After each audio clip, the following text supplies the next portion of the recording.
Billy Parker, and I'm from Wimberley, Texas. I'm the wing leader of the Centex wing of the Commemorative Air Force.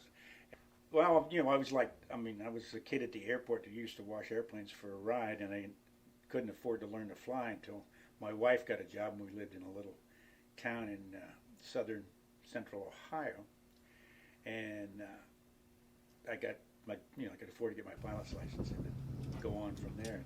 Once I got to Houston about 40 years ago, I had some friends over there that were involved in warbirds, and I was very interested in those, and the Commemorative Air Force seemed like the natural way to go. Every trip is an absolute rush, I guess is the best word I can tell you about it. And the reason I keep on doing it is because the thrill of it doesn't go away with the ride.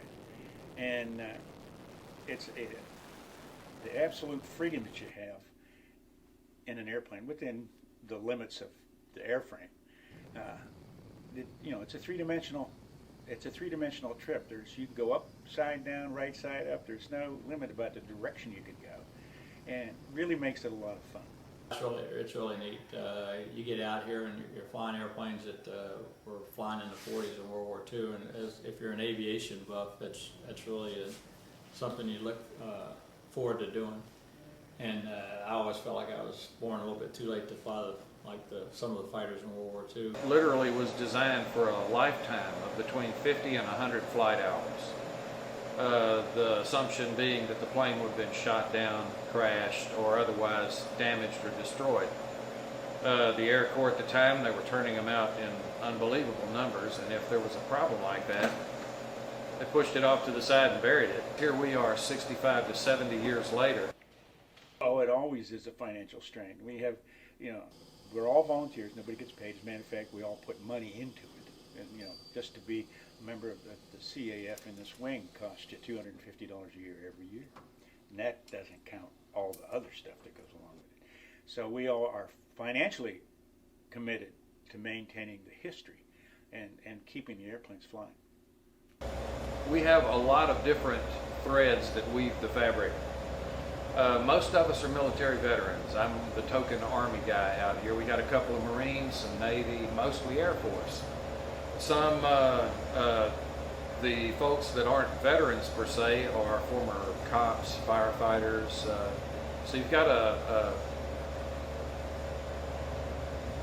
public service kind of attitude among the people. My name is Ron Iberg. I live in Austin, Texas.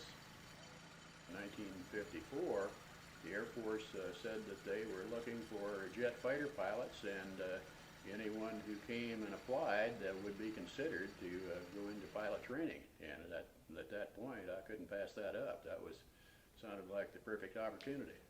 Well, I joined the CAF in 1972 and became associated with the group here in 1973. When I came back from Germany and to Bergstrom here in 72 and 73, then my hometown doctor had been a member for many, many years who flew a P-51, Dr. Burns Byram, and he had, when I came back from Germany to my hometown in Iowa, he had an application blank there waiting for me. Whole mission is about preserving the history of the airplanes.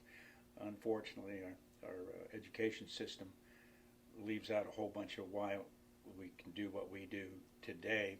World War II history is fading fast, and all the veterans are dying at a prodigious rate now because they're all in their 80s and 90s, so they're all going to go away.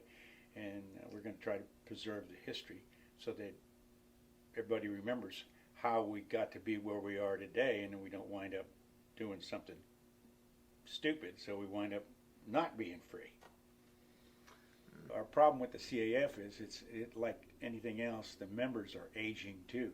So it's incumbent upon us to try to get younger people involved in it. So we get as many people involved in it as we can, try to keep the history alive so they understand what's going on here. And we need to get younger people in it to keep it going, because if we don't get younger people interested in this, it's going to go away.